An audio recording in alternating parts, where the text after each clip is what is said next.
I'm back! Midgar is an interesting place, seemingly more so by the day. When Final Fantasy VII Remake was released to the public, things started to change and they haven't stopped in the 2 years since its launch. Many who played Remake to its completion were shown something quite confusing as the game began to wrap up. A man who bore a striking resemblance to the game's protagonist Cloud Strife, wielding the exact same Buster Sword, wearing a soldier uniform, and sharing the same rank. A character unknown to many until that very moment when only a subtitle would reveal their name, Zack. As Sephiroth's forced vision ends, a single character's reaction becomes the spotlight.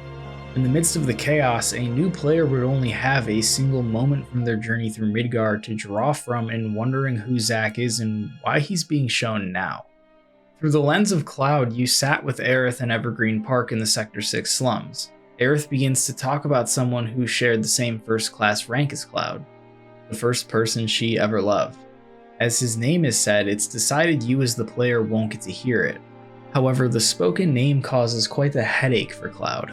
Without the proper context, what you can gather from Zack at the end of 7 Remake is that he exists deeply somewhere in the minds of some of these characters, and more importantly, he has a long history with Aerith. Remake conveys so well in such tiny moments that she's so much more aware of the depth of the events going on around her than the rest of the cast. Aerith leads calmly in the final hour, aware of the greater purpose of everything, but visions of Zack can still break composure. Zack's inclusion in the end of the game started to make it unclear just how much of the Final Fantasy VII anthology was integral to the enjoyment of what comes next. As is normal marketing talk with most sequels, it was said that Crisis Core would not be necessary to play to understand Remake.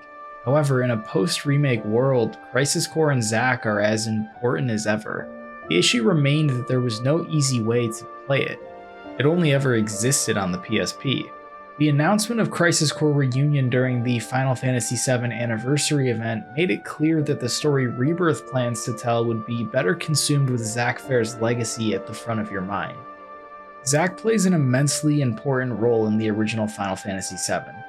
While mostly an ominous role, his inclusion provided an opportunity for many areas of 7 to be fleshed out. Crisis Core is one of PSP's most beloved games. You'll find in most cases people who love Final Fantasy VII love Zack. Those two things seem to go hand in hand. But if Crisis Core was to come back, it was going to need some much needed updating. And that's exactly what Square Enix did. Playing Crisis Core's original 2007 version can be tough for newcomers. It would require getting accustomed to its dated gameplay and its very much of its time quirks. With the gameplay experience modernized while remaining faithful, the unchanged aspect of Crisis Core is its narrative. And it's in that where what's most important lies. The relationship between Zack Fair and Aerith Gainsborough. Crisis Core can be a hard game to explain at times. Parts of the story and writing leave you scratching your head. Where it really shines is in the backstory and how Zack and Aerith cross paths, and the immense impact it has on Cloud. Falling into an abandoned church seems to be the most popular way to meet Aerith. Zack's introduction is quite the contrast to what you would see with Cloud. He's the opposite of reserved. His confidence is worn on his sleeve, but it's more playful than it is cocky. It's what makes watching him interact with Aerith so rewarding over time. She's the exact same person in many ways. As a result, any comment made by either one of them is met with that same energy. 7 Remake has such well-executed remnants of how Aerith acted with Zack around. She takes Cloud through the Sector 5 slums to try to show him that helping people actually feels good in an attempt to pull Cloud out of his shell. Similarly to how she takes Zack through the market and they assist all the townspeople and entertain their random needs in games. The slums are always in need of help, and Aerith's ability to connect with people is a driving force in her relationship with Zack. Especially in times of need, a state in which a large part of Midgar lives. Zack, much like Aerith, is always willing to lend a hand. They just live very different lives outside of their common ground within shared morals. Aerith is the counterbalance Zack so desperately needs from his work life. He's starting to question his existence by the time he falls through the church. Angeal and Genesis are on convoluted paths in that they believe themselves to be monsters. Both of them are so far gone in the degradation of their cells. Zack being so closely attached to the issue since it's his burden to bear as part of the soldier program keeps them close in his mind as he deals with the larger issue at hand. Everything he knows is falling apart. Angeal and Genesis are showing off their new wings while Aerith is the only thing keeping Zack anchored to the ground. This entire dynamic is reciprocated. Aerith at this time in her life feels irregular. She spent so much time in the slums and also under the watchful eye of the Turks due to her special nature. No matter how well she's been able to still hold up this type of personality, there are cracks in her self-confidence. Aerith mentions to Zack that she isn't normal, and in a way she's entirely right. Being an ancient comes with a troubling life, but the normalcy she thinks she lacks is where her greatest strength lies. Zack's reassuring nature and that it's okay to not feel identical to what she classifies as normal is the beginning of what makes this relationship so fulfilling to follow. In Evergreen Park, Aerith shares a fear in that she finds people in Soldier to be weird because they're genetically enhanced. She questions their happiness, even if they are labeled as heroes to children and protectors of peace. Zack apprehensively reveals he's with Soldier, and as a testament to the way he carries himself, Aerith is immediately able to dispel that thought. Zack is overwhelming proof that someone in Soldier can be happy. Aerith uses his Mako-infused eyes to break the tension and push away her fear of the sky. Trust is found. Color of the sky, right? Uh-huh. But not scary at all. Angeal's role in Zack's life is that of a mentor. Having to be the one to put him out is the one moment in the game you see Zack truly break. What follows is arguably the best scene in the game between Aerith and him. The song Why in this form is so potent.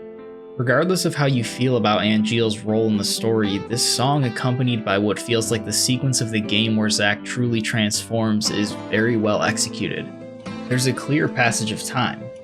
Aerith comforting Zack during the scene feels like just one look in what was likely a series of very bad days for him.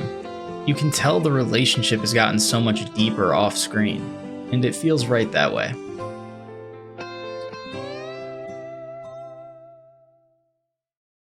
Operation Midgar full of flowers, wallet full of money. Probably the most important aspect of Aerith and Zack's relationship. It's no secret Aerith loves flowers, and it's no secret that Aerith hates people stepping on them. The only place flowers are able to grow in Midgar is the singular patch in the abandoned church. Zack suggests that they be sold all over Midgar. As a hard item to come by, they could net quite the profit. Before Zack has to leave Midgar on his mission with Sephiroth, there is a slice of time you get. It's time meant to clean up anything you might have wanted to do in the game. But realistically, it's trying to also convey that any unfinished business with Aerith should be taken care of, which is designated time for creating wagons and attempting to sell flowers. The time allotted before the mission weighs on Zack. It almost feels as though he knows he won't be back to Midgar anytime soon, and he's troubled when speaking about it to Kunzel. He really takes the time to evaluate the situation he's in with her. Regardless of what's going on in the back of his head, he's able to turn back into Zack the puppy on his way back. Zack's enthusiasm for fulfilling the goal of spreading flowers all over Midgar clearly fuels Aerith. It had become so much more than just her dream. Zack fully identified with it and made it his own. It seems the word normal continues to find new meaning between the two characters who feel anything but. The Nibelheim incident is troubling in a lot of ways. The full gravity of the situation with Shinra First Class is starting to become apparent, and Zack has a lot of choices to make. Sephiroth has discovered the full scope of his identity at the reactor and plans to break Jenova out, and Zack finally clashes with him. After a near death, he has to look to an inexperienced Cloud for help. Cloud seemingly finishes the job but leaves himself in a similar state due to his own wounds. And after both of them lay defeated, Professor Hojo finds them and places them in a 4-year-long Mako bath. Upon breaking out, Zack is very unaware of the nature of his absence. He has a catatonic Cloud he's trying to protect and an urge to just get back to Midgar to see Aerith. Since reaching Nibelheim, he's only had a short phone call where not much was able to be said. Before leaving Benora, a single letter is delivered. The 89th letter. During Zack's absence, Aerith had been sending him letters continuously, and getting nothing back. The 89th letter is one final attempt to reach Zack at a time when he's unreachable. In trying to get to Midgar with Cloud, he approaches the outskirts. With a failed attempt from the Turks to reach them, all that's left is a standoff, and so you fight. The digital mind wave wasn't used outside purely combat-focused gameplay, but its use here as just a little bit more will for Zack to fight deepens the end of his journey. There's a final reminder of everything and everyone he had encountered as he lands himself in such dire circumstances. On what feels like the last bit of life Zack has left, one final spin shows the one person who had a chance to push him through a Shinra onslaught. And instead, Zack found peace. A simple hello, 23 wishes put together into one, and unfulfilled promises.